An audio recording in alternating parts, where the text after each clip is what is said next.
करें। तत्वं च नन्दयानन्दमो चेयनिनन्द सहा परम तत्व पदविन्दपो नमिया सिद्ध सुहा वै शिवी गुप्त रुई गुप्त ज्ञान सहकार तारण तरण समर्थ मुनि गुरु संसार निवार नमि जो तौ जिन वरई अरतति अरत जो भय विनाश जो मुनु मनु ज्ञान पर देव को गुरु को धर्म को बारंबार नमस्कार हो। ओमकार से सब भय डारे पात्र फल फूल। चलिए ओम नमः सिद्धम ओम नमः सिद्धम ओम नमः सिद्धम वंदे श्री गुरु तारणम वंदे श्री गुरु तारणम वंदे श्री गुरु तारणम। बोलिए श्री गुरु महाराज की, पंच परमेष्ठी भगवान की, द्वादशांग जन्माणी मातेश्वरी की। चलिए तो सुबह का सत्र अपना प्रारंभ हो रहा है, जिसमें कि अपना विषय चलता है द्रव्य गुण और पर्याय। इस विश्व में 6 द्रव्य हैं, जीव, उद्गल, धर्म, अधर्म, आकाश और काल, है ना। ये 6 हैं, लेकिन इनमें मूल 2 हैं, या 2 कहें या 2 प्रकार के कहें, जी ज़्यादा अच्छा होगा। 2 प्रकार के हैं, मूल 2 प्रकार के हैं। एक जीव हुआ और एक अजीव हुआ, यानी अजीव 5 प्रकार के हैं, एक अजीव हुआ, ठीक है ना। तो अजीव के 5 भेद हैं, उद्गल, धर्म, अधर्म, आकाश और काल। इसमें मूल 2 ही है। जैन दर्शन में मूल 2 द्रव्य कहे गए हैं। अब उसके भेद हैं 5, अजीव के 5 भेद हैं, उद्गल, धर्म, धर्म, आकाश और काल। लेकिन अन्य दर्शन में आपको जो है इसमें इनकी अलग अलग भी कह दिया गया। जैसे एक उसमें आता है कि जल क्षिति, वो है ना, उसमें दोहा है इंग्लिश में, वो दोहा है, तो जो कहा गया कि जत क्षिति जल पावक है, क्षिति जल पावक गगन समीरा पंच रचत आदि अधम सहीरा, ऐसा कहा गया है ना उसमें, कि यहाँ इन्होंने इन तत्वों को अलग अलग लिया है कि जल, है ना, और पावक मतलब अग्नि, आकाश और क्षिति मतलब पृथ्वी, इनको अलग अलग करके लिया है। और हमारा जैन दर्शन कहता है कि भाई ये तो सब उद्गल के ही अंश हैं, है ना, उद्गल के ही अंश। कैसे अंश है उद्गल के? कि मान लीजिए जैसे पृथ्वी है ना, तो या मान लीजिए वनस्पति है, वनस्पति है, तो वनस्पति कब तक है वनस्पति? जब तक पेड़ में लगी हुई है, जब तक वो वनस्पति है। पेड़ से टूटने पर क्या है? वो पुद्गल ही तो है भाई। जब तक पेड़ में लगी वो वनस्पति, और फल टूटा पेड़ से और अपन ने खाया और फिर उसका परिणमन हुआ और फिर मिट्टी बन गया कि नहीं बन गया? पुद्गल बन गया कि नहीं बन गया? मिट्टी बना और पुद्गल वो बन गया, है नहीं। ऐसे ही अन्य चीजों को लगा, जैसे जल है, पृथ्वी से उद्गल से जल बना, और जल से पृथ्वी बनना में टाइम नहीं लगता, यानी उसका जो है मरण हुआ जल का, तो अब उसके भी भेद है ना, जल कायक, जल जीव, है ना, और जल कायक, जल काय, जल कायक, जल काय, जल जीव अलग अलग है नहीं बताओ। तो पुद्गल बनने में कितनी देरी लगती? तो कहने के अपने यहाँ दो तत्व मूल है, जीव तत्व और अजीव तत्व, है ना, जीव तत्व और अजीव तत्व। तो जिस सब अजीव, अब उसमें हमारे आचार्यों ने जीव तत्व और पुद्गल तत्व की बहुत विशेष रूप से व्याख्या की है, बहुत विशेष व्याख्या की है, क्योंकि इन दो का ही खेल है। मूल तो इनका ही ज्यादा, अपन ये कहें कि पुद्गल जैसे दिख रहा है, ऋषि की माया है, सब पुद्गल की माया है, और बाकी जो और द्रव्य हैं जैसे धर्म द्रव्य है, अधर्म द्रव्य, आकाश द्रव्य है और काल द्रव्य, इनका भी वर्णन किया, लेकिन अति संक्षिप्त में वर्णन किया। जैसे मान लीजिए इसका वर्णन किया, धर्म द्रव्य का वर्णन किया, धर्म द्रव्य के वर्णन में इतना ही कहा कि भाई जो जीव और पुद्गल को चलने में सहाय होता है उसे धर्म द्रव्य कहते हैं, और जैसे मछली को जल, ऐसा इतना ही, बहुत बहुत ज्यादा इसका वर्णन ऐसा है तो, लेकिन कोई भी है ना। और तो जो है धर्म द्रव्य, अधर्म द्रव्य जो जीव और पुद्गल को ठहरने में सहाय होता है वह धर्म द्रव्य है। और जो है जैसे पथिक को छाया, जैसे पथिक मतलब मुसाफिर को छाया, है ना, ये उदाहरण दिया। आकाश को भी जो सभी द्रव्यों को ठहरने के लिए स्थान देता है वो आकाश द्रव्य है ना। काल द्रव्य जो सभी द्रव्यों को परिणमन में सहाय होता है उसे काल द्रव्य कहते हैं, ठीक है ना। तो ऐसी बात, और लेकिन पुद्गल की विशेष रूप से व्याख्या की है, जीव की विशेष रूप से व्याख्या की। देखो अभी बता दिया ना कि द्रव्य संग्रह में तो 9 अधिकारों में आचार्य भगवान ने भी, चंद्र महाराज ने व्याख्या की है कि जीव जीने वाला है, उपयोगमयी है ना, अमूर्तिक है, कर्ता है, भोक्ता है, देह प्रमाण है ना, संसारी है, सिद्ध है, स्वभाव से ऊर्ध्वगमन का, ऐसे 9 अधिकारों में वर्णन किया है। अपन ने द्रव्य संग्रह पढ़ा भी है ना। तो विशेष, बहुत विशेष रूप से व्याख्या की, क्योंकि हम आत्मा हैं, लेकिन हम अपने आत्मा के स्वरूप को हमने नहीं समझा है पुद्गल के मोह के कारण। तो कैसे ही हम अपने आत्म स्वभाव को जान लें कि उसकी महिमा अपरंपार है ना। पुद्गल की महिमा अपने लिए कुछ नहीं है, पुद्गल के लिए पुद्गल की महिमा है, ठीक है, प्रत्येक द्रव्य की अपनी अपनी महत्ता है, महिमा है नहीं, लेकिन हमारी भी तो महिमा है। लेकिन हम अपने अस्तित्व को भूल करके और पर के अस्तित्व में लगे हुए हैं, जी हमारी अज्ञानता है। भाई हम में किसी प्रकार की हमारी किसी कोई कमी नहीं है, हमारी महिमा अपरंपार है, प्रत्येक द्रव्य की महिमा अपरंपार, तो हमारी भी महिमा अपरंपार है, लेकिन हम अपनी महिमा को नहीं समझ पा रहे, अपनी हम विशेषता को नहीं समझ पा रहे। तो अपनी विशेषता को हम समझें, है ना जे। तो जे भी कहा और कह रहा भाई जीव से संसार अवस्था की बात कहें तो जीव तो 4 प्राणों से जीता, निश्चय से चेतना प्राण से जीता है ना। और वर्णन बहुत विशेष रूप से वर्णन किया है, 47 शक्तियों का समय सार में वर्णन किया है अपने ममल पहाड़ जी ग्रंथ में, 24 थाना जी ग्रंथ में भी गुरु महाराज ने अनेक तरह से, यानी गुरु महाराज के तो रग रग में आत्मा की महिमा समाई हुई थी, है ना। आप देखिए उनके 14 ग्रंथों को उठा करके पढ़िए, जहाँ देखो आप तो कोई भी ग्रंथ उठाइए, ऐसा कोई ग्रंथ नहीं है जिसमें आत्मा की महिमा और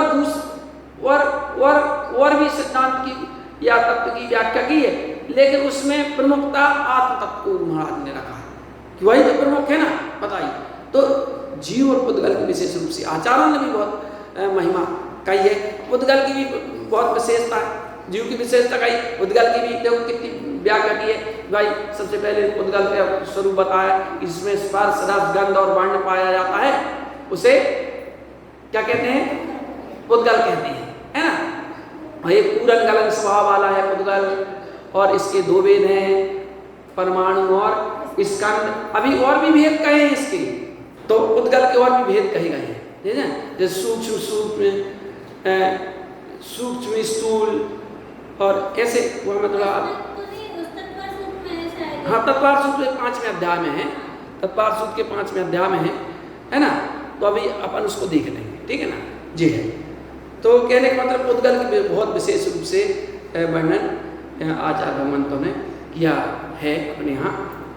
तो मूल दो ही तत्व हैं, जीव तत्व और अजीव तत्व, है ना। उसमें भी मूल पुद्गल है ना, क्योंकि ये पुद्गल की महिमा, शरीर की भी रचना पुद्गल वर्णांशी का, हर वर्णा की वर्णांशी में पुद्गल से ही हुई है ना जी बात। जो दिख रहा है वो पुद्गल है, इसलिए। और अन्य द्रव्य तो देखो, जैसे अपने इंद्रियों के अपने इंद्रिय विषय जो बनता है वो पुद्गल ही बनता है भाई। अपन चक्षु इंद्रियों से पुद्गल ही दिख रहा है, और अचक्षु इंद्रिय मतलब अब चक्षु से तो देखना होता है, अन्य इंद्रियों से भी जो बन रहा है अपना ज्ञेय वो पुद्गल ही है। अन्य द्रव्य तो अरूप ही है, वो तो बन नहीं रहा, वो तो अपन ये कर रहे हैं कि अपन अनुमान ज्ञान से उनको जान पाते हैं, है ना। लेकिन विषय इंद्रियों के विषय अगर बनता है वो पुद्गल ही है, चाहे उसमें देखने के से, चाहे स्पर्श करके, चाहे सूंघ करके, चाहे सुन करके, वो विषय का बनता है, पुद्गल ही बनता है ना। जो पुद्गल प्रमुख है ना, अन्य द्रव्य तो नहीं बनते, अपने ज्ञान के ज्ञेय नहीं है, वो तो केवल ज्ञानी के ज्ञान का ज्ञेय है ना। तो वो ज्ञेय नहीं है अपने, ज्ञेय क्या है, पुद्गल ही ज्ञेय है। इसलिए इसकी बहुत विशेष रूप से, और एक पुद्गल से ही मोहित है, क्योंकि इंद्रिय विषय चित्त के पुद्गल से ही ये जीव मोहित है, अन्य से क्या मोहित होगा, है ना। इसलिए विशेष से दो द्रव्य ही मूल है, जीव द्रव्य और अजीव द्रव्य। इस प्रकार अपना जो यहाँ प्रकरण चल रहा, द्रव्य, गुण और पर्याय विषय अपना चल रहा है। अभी कल अपन ने पर्याय से संबंधित विषयों का अपन ने जो है रिवीजन किया है। पर्याय, अब पर्याय किसे कहते हैं, गुणों के परिणाम या विकार को पर्याय। हाँ, तो गुणों के परिणाम को या विकार को पर्याय कहते हैं। तो प्रत्येक द्रव्य में परिणमन होता है, प्रत्येक द्रव्य में परिणमन चलता है ना, उसी का नाम पर्याय है। परिणमन नहीं होगा तो गड़बड़ हो जाएगा सिस्टम, परिणमन नहीं होगा तो गड़बड़ हो जाएगा। इसलिए प्रत्येक द्रव्य में परिणमन हो रहा है। अब उसके अलग अलग भेद भी कहते हैं कि जो है शुद्ध द्रव्य में भी परिणमन होता है, अशुद्ध में भी परिणमन चलता है। जैसे स्वभाव व्यंजन पर्याय, विभाव व्यंजन पर्याय। तो जो स्वभाव व्यंजन पर्याय में सिद्ध दशा है, उस सिद्ध दशा में भी परिणमन निरंतर चल रहा है। जैसे विभाव व्यंजन पर्याय, अब अर्थ पर्याय के अंतर्गत जाती है, तो स्वभाव अर्थ पर्याय है, विभाव अर्थ पर्याय, स्वभाव अर्थ पर्याय मतलब केवल ज्ञान। तो जो केवल ज्ञान है उसमें भी निरंतर परिणमन हो रहा है। ऐसा नहीं कि एक बार जो केवल ज्ञान हुआ वो ज्ञान चल रहा है, ऐसा नहीं, उसमें भी निरंतर परिणमन चल रहा है। शुद्ध पर्याय में भी उसके जो परिणमन चल रहा है उसमें ही परिणमन निरंतर चल रहा है। ऐसा नहीं है कि अशुद्ध द्रव्य में ही उसमें ही परिणमन चल रहा है, उसमें भी निरंतर परिणमन चल रहा है। क्योंकि द्रव्य किसे कहते हैं, जो गुण पर्याय व द्रव्य, जिसमें गुण और पर्याय होती है उसी का नाम तो द्रव्य है ना। तो गुणों में परिणमन चल रहा है, जो गुणों में परिणमन हो रहा है उसी का नाम तो पर्याय है ना। और गुण पर्याय व द्रव्यम, और तो उत्पाद व्यय द्रव्युक्तम सत्। और द्रव्य क्या है, अगर उत्पाद हो रहा है, व्यय हो रहा है ना, जो उत्पाद और व्यय हो रहा है फिर भी द्रव्य बना का बना, उसको नाम है द्रव्य, उसका नाम है द्रव्य, है ना। तो गुणों के समूह का नाम ही द्रव्य है, और गुणों में द्रव्य कहीं है नहीं, गुणों का समूह ही द्रव्य है। कोई द्रव्य ऐसा नहीं कि कोई द्रव्य बना, तो गुणों का जो समूह उसको नाम द्रव्य कहते हैं। और उन गुणों में निरंतर परिवर्तन हो रहा है, तो अब द्रव्य में गुणों में परिवर्तन होता है, द्रव्य में ही परिवर्तन हो रहा है। तो गुणों में परिवर्तन होना तो द्रव्य में परिवर्तन होना है ना, तो उसका नाम है पर्याय, और इसका नाम द्रव्य, कि जो गुणों पर्याय वाला होता है उसे द्रव्य कहते हैं, है ना। तो द्रव्य को जानना बहुत ही जरूरी है। तो जैसे 5वें अध्याय में तत्पार सूत्र क्या है, उत्पाद व्यय द्रव्युक्तम सत्, सत द्रव्य लक्षणम, ऐसे सूत्र है, सत द्रव्य उत्पाद व्यय द्रव्युक्तम सत्, उत्पाद है ना। सत द्रव्य लक्षण, द्रव्य का लक्षण क्या है, सत है। और सत का मतलब क्या होता है कि भले भी उसमें परिणमन हो रहा है, लेकिन कभी भी उसका नाश नहीं होता, मतलब सत है, अस्तित्व है उसका, है ना, बना हुआ है, उसका नाम है सत है। तो इस प्रकार से जो वर्णन किया जाए, तत्पार्श्विक सभी को पढ़ना बहुत जरूरी है।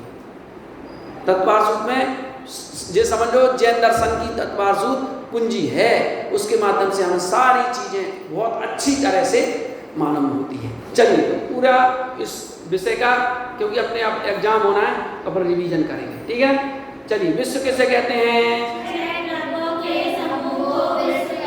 हाँ, इस 6 द्रव्यों के समूह को विश्व कहते हैं। कि विश्व क्या है? इन 6 द्रव्यों का समूह है, और द्रव्य क्या है? गुणों का समूह है ना। द्रव्य किसे कहते हैं? गुणों के समूह को द्रव्य कहते हैं। हाँ, गुणों के समूह को द्रव्य कहते हैं, और इस है ना, और द्रव्यों के समूह को विश्व कहते हैं। इस विश्व को किसी ने बनाया नहीं है, इस विश्व को कोई मिटा नहीं सकता है, ये तो अनादिकाल से है और अनंत काल तक रहेगा।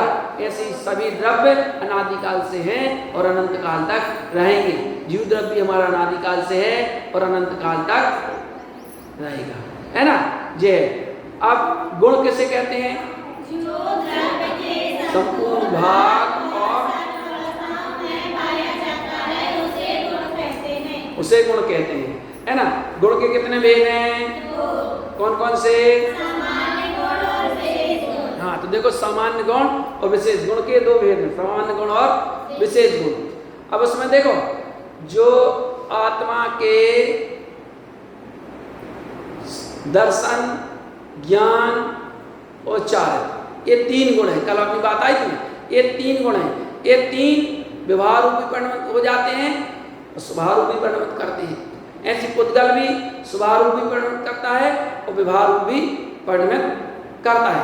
अन्य द्रव्य जो है व्यवहार रूप परिणमित नहीं होते, वो स्वभाव रूपी परिणमन करते हैं। कल बात आप आई थी ना कि जीव और पुद्गल ही व्यवहार रूप परिणमन करते हैं, है ना।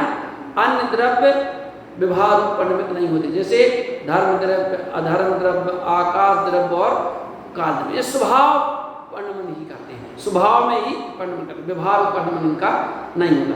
दो द्रव्यों में ही स्वभाव रूप परिणमन करने के, व्यवहार रूप परिणमन की शक्ति पाई जाती है ना। तो अब जो है गुण के 2 भेद हैं, सामान्य गुण और विशेष गुण। अब सामान्य गुण जो है के 6 भेद हैं, बताइए कौन कौन से? अस्तित्व, वस्तुत्व, द्रव्यान, प्रमेयान, आकुलन और विदेशक, है ना। ये 6 है। तो आप इसमें एक एक गुण की तुलना पर परिभाषा का भी रिवीजन करेंगे, है ना, क्योंकि अपन ने ये लिखा नहीं है, याद किया है। क्योंकि विद्या कंठ में और पैसांठ में, ऐसा कहा जाता है। विद्या तो कब काम आती है? विद्या तभी काम आती है जब कंठ में हो, है ना। पैसा कब आता है? जब अंट में हो, मतलब जेब में हो, है ना, रखा हुआ नहीं आप जी। तो विद्या याद होना चाहिए, इसलिए अपन ने ये प्रयास किया है कि लिख तो लेंगे अपन, लेकिन अपन को प्रमुख है याद करना।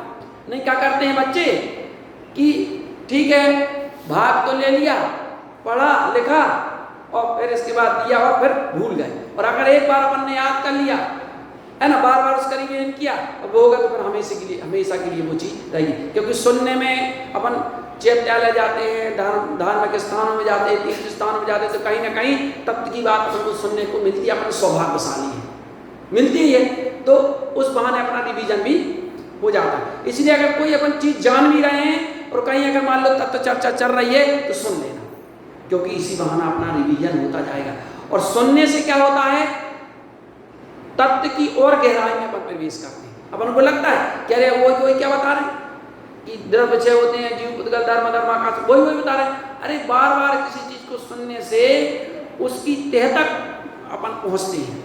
बार बार सुनो, अब संसार के काम बार बार करते हैं ना, देखो तो अपन संसार के कार्य को कितनी बारीकी से जानते हैं ना। ऐसी बात है, बार बार हम कहेंगे, सुनेंगे तो हम तत्व की विशेष जो है तह तक पहुंच पाएंगे, इसलिए, है ना। तो सामान्य गुण के 6 भेद हैं। अस्तित्व गुण किसे कहते हैं? जिस शक्ति के द्वारा द्रव्य का कभी नाश नहीं और ना ही किसी से उत्पन्न होता है, उसे अस्तित्व गुण। अब जब जन्म नहीं होता तो जो है उत्पन्न भी नहीं होगा, वही तो है। ना उत्पन्न होता, जिस शक्ति के कारण द्रव्य का कभी नाश नहीं होता, मरण नहीं होता, तो उत्पन्न भी नहीं होगा, स्वाभाविक कोई चीज है ना। तो अपन ये अगर कह रहे हैं कि जिस शक्ति के कारण द्रव्य कभी उत्पन्न नहीं होता, यही है परिभाषा, तो उसे अस्तित्व गुण कहते हैं। तो अब जब उत्पन्न नहीं होता तो उसका नाश भी नहीं होगा, है ना। चलिए, नाश नहीं होता तो उत्पन्न नहीं होगा, ये बात कही है ना। तो पहला है अस्तित्व, जिस शक्ति के कारण द्रव्य का कभी नाश नहीं होता और ना कभी उत्पन्न होता, उसे अस्तित्व गुण कहते हैं। एक बार और जरा बोलिए।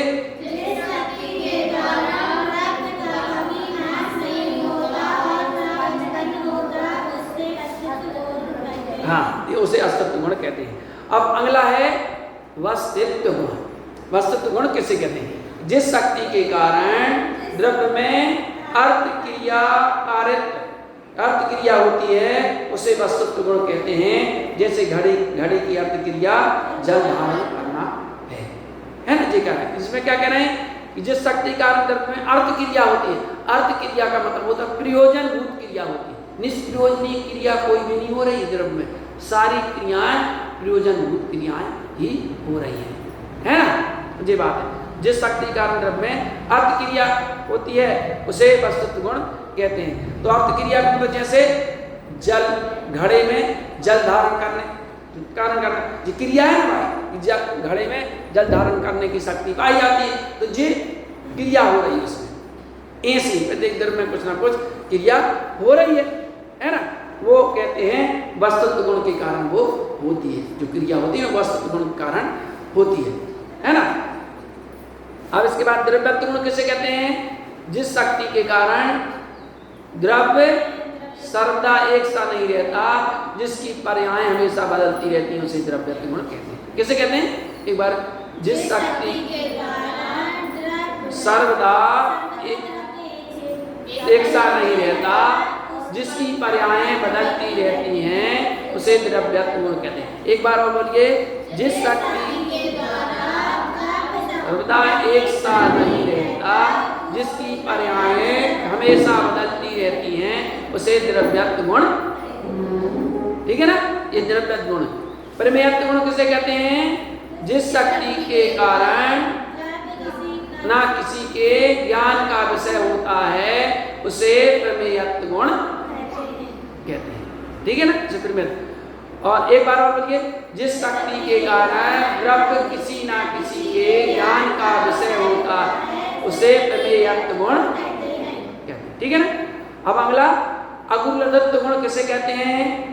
शक्ति के कारण द्रव्य में पना कायम रहता है ना। अब इसका मतलब क्या कि जिस शक्ति का द्रव्य पना कायम रहता, मतलब इसका है अर्थात एक द्रव्य दूसरे द्रव्य रूप परिणमता नहीं, एक द्रव्य दूसरे रूप नहीं परिणम जाता। जैसे मान लो भाई, इस पुद्गल के साथ इस जीव का संबंध अनादिकाल से है ना, इस जीव के साथ अजीव का संबंध जिसको कहते हैं, मतलब पुद्गल का अनादिकाल से है ना। लेकिन जीव का भी पुद्गल रूप हुआ कि नहीं? पुद्गल हो, जड़ हो गया हो, या एक पुद्गल का संग अनादिकाल से लगा हुआ है, तो कभी ये पुद्गल चेतन रूप हुआ क्या? इसमें ज्ञान दर्शन हो गया हो? नहीं, ज्ञान दर्शन जब भी होगा वह जीव में ही होगा, पुद्गल में नहीं हो सकता, क्योंकि वो शक्ति अगुलतत्व गुण की शक्ति है कि नहीं तुम हमारे तो हमारे रहोगे। हमारे मतलब मैं खुद में अपने में रहूंगा, दूसरे में नहीं रह सकता कि नहीं भाई ये हमारी मम्मी हमारी है। अब बिहार से ऐसी बात, मम्मी हमारी, तो मम्मी तुम्हारी हो ही नहीं सकती। तुम मान रहे हो लेकिन हो नहीं सकती, कोई तुम्हारा हो नहीं सकता, कोई भी तुम्हारा हो नहीं सकता, है ना। ये वस्तु स्वरूप है ना भाई, कोई अपना हो ही नहीं सकता और कोई अपना कुछ कर ही नहीं सकता, ना अपना कोई हो सकता, ना अपना कोई कुछ कर सकता, ना कोई अपना अच्छा कर सकता, ना कोई अपना बुरा कर सकता, है ना। क्योंकि एक द्रव्य दूसरे द्रव्य का कुछ भी नहीं कर सकता। ये अगुलदत्त गुण है उसमें। लेकिन अपनी मान्यता क्या है कि जे हमारे साथ अच्छा बुरा कर सकते हैं, हम इसके साथ अच्छा बुरा कर सकते हैं। नहीं भाई, कर ही नहीं सकते पर किसी के साथ अच्छा बुरा। वो तो व्यवहार का कथन है, राग की बात है। राग के कारण, कर्तव्य के कारण, ममत्व के कारण ये हमारी मान्यताएं अनादिकाल से चल रही हैं और यही मान्यताएं हमें संसार में परिवर्तन का कारण बनती हैं, है ना? दूसरों को बताते कि उनके कारण हमें ऐसा होगा, वो जबकि कुछ नहीं हुआ। जो होने तो खुद समझना है, अपने अपने को खुद को समझना है ना जी बात। और कोई बता रहा है तो सुन करके ये जो है ये अपन ये विचार करना है, ये अनुभव करना है कि किसी के लिए नहीं, जो खुद के लिए है नहीं अपन सोचना है कि देखो जे बता रहे हैं, हम बता रहे हैं, तो बता खुद तो पालन नहीं करे, हमको बता रहे हैं, तो ये अपनी बात नहीं है, ये तो जिनेंद्र की बात है, ये अपनी बात नहीं है। अपन कौन होते हैं बताने वाले, उपदेश देने वाले, है ना? उपदेश देने का अधिकार तो जो पूर्ण ज्ञानी है उनको ही है और वो ही करते हैं, क्योंकि वो पूर्ण ज्ञानी है। अपन तो अल्प ज्ञानी है, तो अपन तो नहीं, अपन तो जिनेंद्र की बात ही बता रहे हैं, ग्रंथों की बात ही बता रहे हैं, है ना? जितना अपन से बनता है या जितना अपन ने समझा है वो बता रहे हैं। अब आप सुन करके उसको अनुभव करिए, उसका विचार करिए, अपने जीवन में उतारिए, जिस सर्वोपरि होता है ना? तो एक जिस शक्ति कारण द्रव्य में द्रव्यत्वपना कायम रहता है, अतः एक द्रव्य दूसरे द्रव्य रूप नहीं परिणमता, एक गुण दूसरे गुण रूप नहीं परिणमता। भाई ऐसा नहीं होगा कि जो आत्मा में केवल ज्ञान है तो वो पुद्गल में भी हो जाए, ऐसा नहीं होता है ना? ज्ञान आत्मा में है, दर्शन आत्मा में है, अन्य द्रव्यों में अपने अपने विशेष गुण हैं, है ना? तो यहाँ गुणों में भी परिणमन नहीं होगा, द्रव्य में भी परिणमन होगा। अभी पर्याय के अंतर्गत हम पढ़ा ना कि द्रव्य पर्याय और गुण पर्याय या व्यंजन पर्याय या अर्थ पर्याय, वो कहा वही बात है कि जो गुण में भी है या द्रव्य में भी है वो एक दूसरे रूप कभी नहीं होते, नहीं परिणमते, और द्रव्य में रहने वाले अनंत गुण बिखर कर अलग अलग नहीं होते। ऐसा भी नहीं होता बिखर के कभी गुण अलग अलग हो जाए, है ना? उसे अगुलदत्त गुण कहते हैं। जे गुण है प्रत्येक द्रव्य में, है ना? ये बात है, उसे अगुलदत्त। अब प्रदेशत्व गुण किसे कहते हैं? एक बार इसको बोलिए, अगुलदत्त गुण किसे कहते हैं? जिस शक्ति के कारण द्रव्य में द्रव्यत्वपना कायम रहता है ना?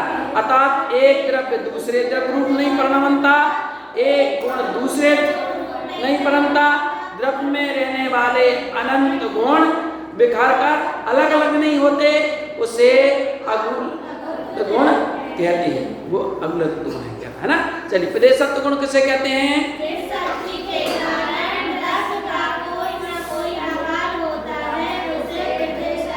हाँ, जिस शक्ति के कारण द्रव्य का कोई ना कोई आकार अवश्य होता है उसे प्रदेशत्व गुण कहते हैं ना? तो कोई ना कोई आकार अवश्य होगा, प्रत्येक द्रव्य का कुछ ना कुछ आकार होता ही विदेश, क्योंकि प्रत्येक द्रव्य में अलग अलग प्रदेश है। जीव द्रव्य में असंख्यात प्रदेश है ना? 3 द्रव्यों में असंख्यात प्रदेश है, धर्म में, परधर्म और जीव में असंख्यात है। आकाश में अनंत प्रदेश है, पुद्गल में 3 प्रकार के प्रदेश होते हैं, काल द्रव्य एक प्रदेशी होता है। तो अपना अपना आकार है, तो प्रदेश तत्व गुण के कारण है प्रदेश। अब प्रदेश किसे कहते हैं? ये भी एक प्रश्न है अपना। तो प्रदेश किसे कहते हैं, है ना? कि आकाश के जितने भाग में एक पुद्गल परमाणु व्याप्त होता है उसे प्रदेश कहते हैं। कि पुद्गल का परमाणु, परमाणु मतलब पुद्गल का सबसे छोटा अपन जो कहें टुकड़ा, है ना? वो तो जितने मतलब उसको कहेंगे अपन परमाणु, तो जितने आकाश को घेरता है, रख दो जितने आकाश, उतने स्थान को एक प्रदेश कहते हैं, है ना? तो ऐसे जीव में असंख्यात टुकड़े हैं, टुकड़े मतलब प्रदेश है ना? और धर्म में भी असंख्यात है, अधर्म में भी असंख्यात, और आकाश के एक एक प्रदेश पे प्रत्येक द्रव्य का एक एक प्रदेश स्थित है। ऐसा नहीं कि अलग, एक एक स्थित है, ठीक है ना। अब स्थित है, अब ये विचार कर लो कि कैसे ऐसे कैसे हो जाता है।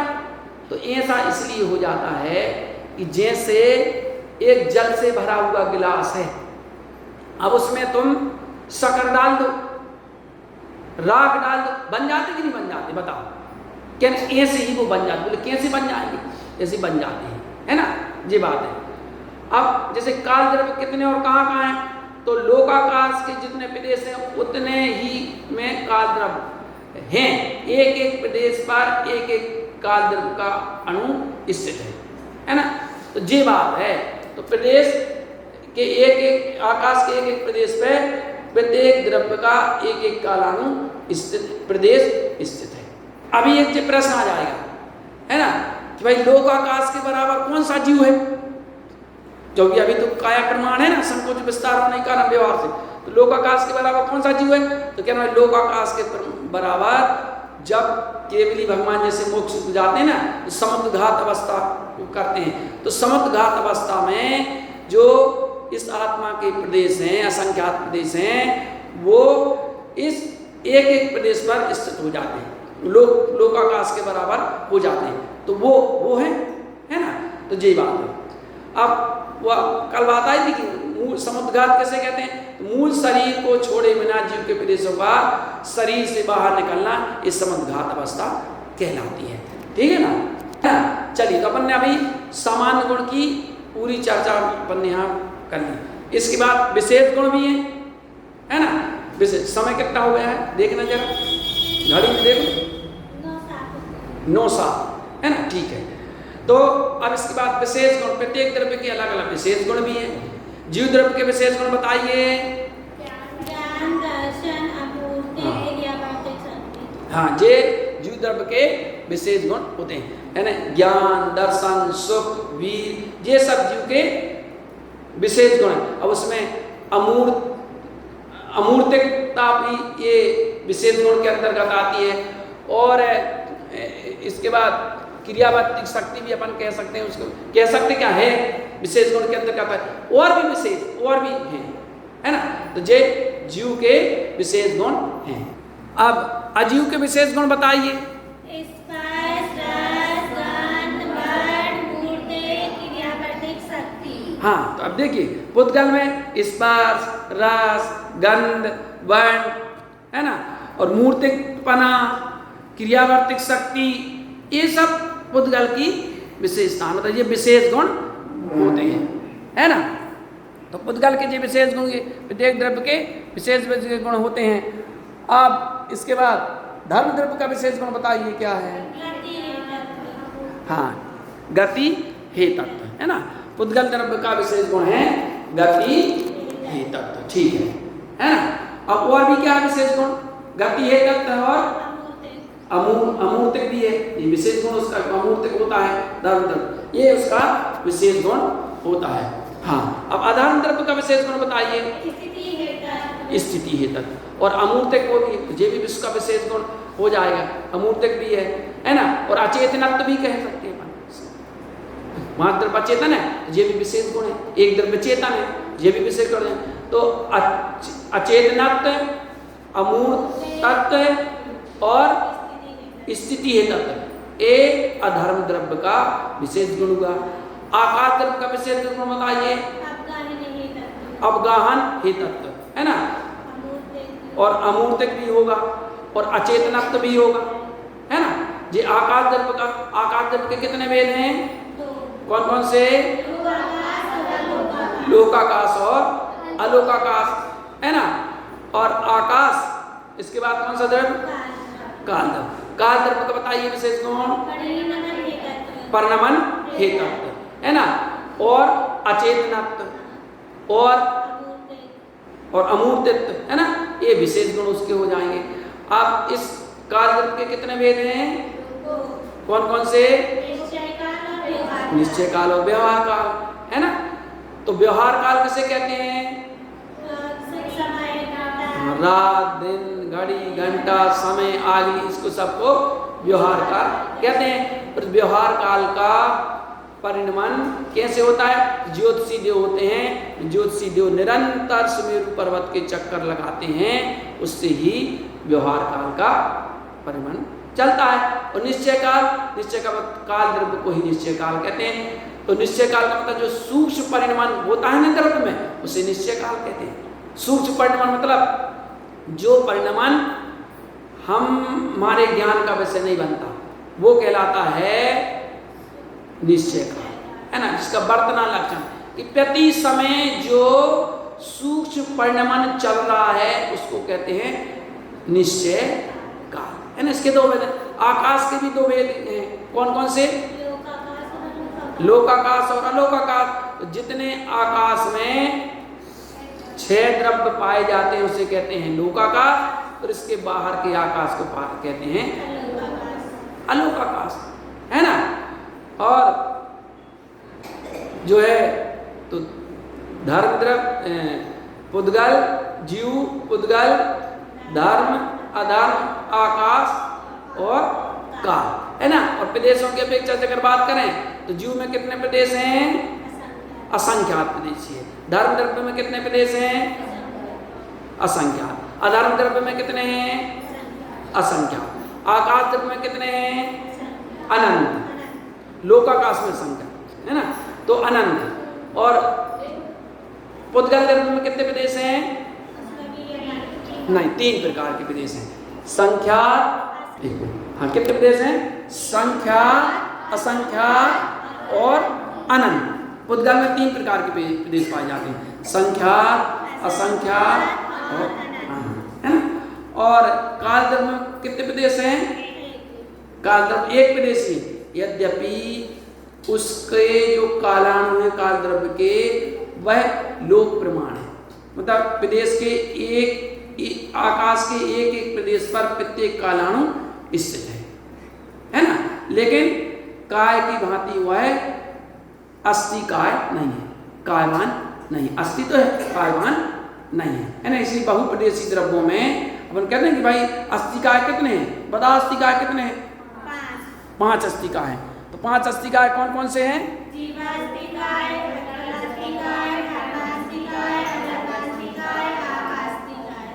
हाँ, ये कहते हैं ना। कई लोग क्या कहते हैं? अजीव अस्थिकाय कहते हैं। अजीव अस्थिकाय कहेंगे तो गड़बड़ हो जाएगा। अजीव अस्थिकाय कहने से क्या हो जाता है कि फिर अजीव में तो काल द्रव्य भी आता है ना, तो फिर गड़बड़ नहीं हो जाएगा। इसलिए जीव अस्थिकाय और पुद्गल अस्थिकाय जिसको कहा जाए, जीव अस्थिकाय, पुद्गल अस्थिकाय, धर्म अस्थिकाय, अधर्म अस्थिकाय, है ना। ये अस्थिकाय 5 होते हैं, ठीक है ना। तो ये सामान्य गुण और विशेष गुण की अपन ने चर्चा की। अब इसके बाद पर्याय, है ना। तो पर्याय किसे कहते हैं? हाँ, गुणों के परिणमन को पर्याय कहते हैं, है ना। परिणमन कह लें, विकार कह लें, उसको परिणमन कहते हैं, पर्याय कहते हैं। पर्याय के कितने भेद हैं? कौन कौन से? व्यंजन पर्याय,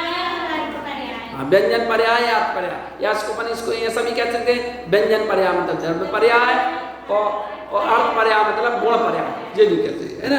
तो व्यंजन पर्याय मतलब द्रव्य पर्याय, मतलब इसमें जो द्रव्य में परिवर्तन होता है वो हम बात कर रहे हैं, और जो गुणों में परिवर्तन होता है वो, है ना। तो अब इसमें 2 भेद है। तो व्यंजन पर्याय किसे कहते हैं? प्रदेश शब्द, हाँ, प्रदेश शब्द गुण के परिणमन को व्यंजन पर्याय। प्रदेश शब्द गुण मतलब द्रव्य के परिणमन को, द्रव्य परिवर्तन हो ना, प्रदेश शब्द मतलब आत्मा का जो आकार, तो उसको कहते हैं व्यंजन पर्याय कहते हैं। और अब व्यंजन पर्याय के कितने भेद हैं? व्यंजन पर्याय के भेद बताइए। हाँ, इसके 2 भेद हैं, स्वभाव व्यंजन पर्याय और विभाव व्यंजन पर्याय। तो क्या है? स्वभाव व्यंजन पर्याय और विभाव व्यंजन पर्याय, है ना। तो जीव की स्वभाव व्यंजन पर्याय क्या होगी? सिद्ध दशा। जीव की स्वभाव व्यंजन, जीव की मतलब स्वभाव व्यंजन पर्याय क्या होगी? सिद्ध दशा, है ना। पुद्गल की स्वभाव व्यंजन पर्याय क्या होगी? अणु, ठीक है ना। जीव की विभाव व्यंजन पर्याय क्या होगी? मति शुद्ध, मनुस्त्रियंच आदि, ये होगी, है ना, क्योंकि द्रव्य की बात है ना, और पुद्गल की स्कंध आदि, ठीक है ना, बढ़िया। और इसके बाद तो ये व्यंजन पर्याय की बात हुई। अब स्वभाव व्यंजन पर्याय जिसमें प्रश्न लिखा है, अन्य के निमित्त बिना जो व्यंजन पर्याय होती है उसे स्वभाव व्यंजन पर्याय कहते हैं। इसमें कोई निमित्त नहीं बनता, जैसे सिद्ध दशा में कोई निमित्त नहीं होता, है ना, ये बात है। जैसे अणु, इसमें कोई निमित्त की बात ही नहीं है। अब इसके बाद विवाह व्यंजन पर्याय किसे कहते हैं? अन्य के जो व्यंजन पर्याय होती है उसे विवाह व्यंजन पर्याय कहते हैं। हाँ, तो अन्य के निमित्त से जो व्यंजन पर्याय होती है उसे विवाह व्यंजन पर्याय कहते हैं।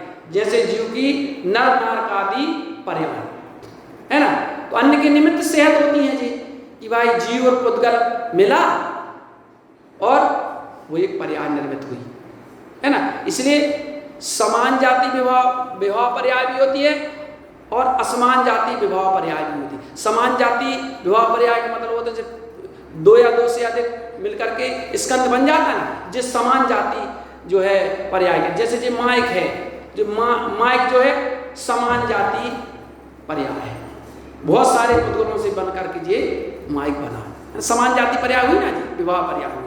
और असमान जाति विवाह पर्याय भी होती है। असमान जाति से जीव से पुद्गल मिला और जे पर्याय निर्माण मनुष्य पर्याय हुई, त्रियंच पर्याय हुई, तो जे असमान जाति विवाह पर्याय हो गई, है ना। तो विवाह व्यंजन पर्याय कहते हैं अन्य के निमित्त से जो व्यंजन पर्याय होती है उसे विवाह व्यंजन पर्याय कहते हैं। जैसे जीव की नर नारक आदि पर्याय, ठीक है ना। अब अर्थ पर्याय किसे कहते हैं? विदेशत्व गुण के अलावा अन्य समस्त गुणों के परिणमन को अर्थ पर्याय कहते हैं। तो विदेशत्व गुण के अलावा मतलब जैसे ज्ञान गुण है ना, ज्ञान विदेशत्व गुण के अलावा है ना जी, ज्ञान जो गुणों की बात है, इसके अलावा जो परिणमन होता है उसे अर्थ पर्याय कहते हैं। अब अर्थ पर्याय के कितने भेद हैं बताओ? कौन कौन से? हाँ, स्वभाव पर्याय और विभाव अर्थ पर्याय। तो स्वभाव पर्याय कैसे कहते हैं? अन्य के निमित्त बिना जो अर्थ पर्याय होती है उसे स्वभाव अर्थ पर्याय कहते हैं। जैसे जीव का केवल ज्ञान है ना, जैसे जीव को केवल ज्ञान हुआ, इसमें कोई निमित्त नहीं हुआ, तो केवल ज्ञान हो गया, है ना। अब विभाव अर्थ पर्याय किसे कहते हैं? अन्य के निमित्त सहित जो अर्थ पर्याय होती है उसे विभाव अर्थ पर्याय कहते हैं। हाँ, तो इसमें उदाहरण आएगा जैसे जीव के राग देश आदि, है ना, जीव के राग देश आदि वे किसी के निमित्त से होते हैं। किसके निमित्त से होते हैं? कर्मों के निमित्त से राग देश आदि होते हैं ना, द्रव्य कर्म के निमित्त से राग देश आदि होते हैं ना, है ना। तो वो विभाव अर्थ पर्याय कहती है कि जो है उसे कहते हैं। इस प्रकार अपन ने द्रव्य गुण पर्याय के बारे में समझा है, रिवीजन भी किया है। आप ऐसी थोड़ा रिवीजन करते रहिएगा और निरंतर आपके लोगों के जीवन में ज्ञान की, धर्म की वृद्धि हो, ऐसे लोगों के लिए मंगल भावना है। आज अपना सुबह का, आज तो थोड़ा सा बच्चे थोड़ा कम आए हुए हैं, है ना, क्योंकि कुछ व्यस्तता के कारण, कुछ कारण के कारण, इसलिए, है ना। तो इस प्रकार जो है आज का सुबह का सत्र अपना द्रव्य गुण पर्याय का पूर्ण हुआ। और आज अपन अब आगे का जो अपना आरती चंदन प्रसाद आदि का कार्यक्रम संपन्न होगा, है ना। तो आज का शिक्षण सत्र अपन यहीं पर इसको विराम देते हैं। बोलिए श्री गुरु महाराज की जय।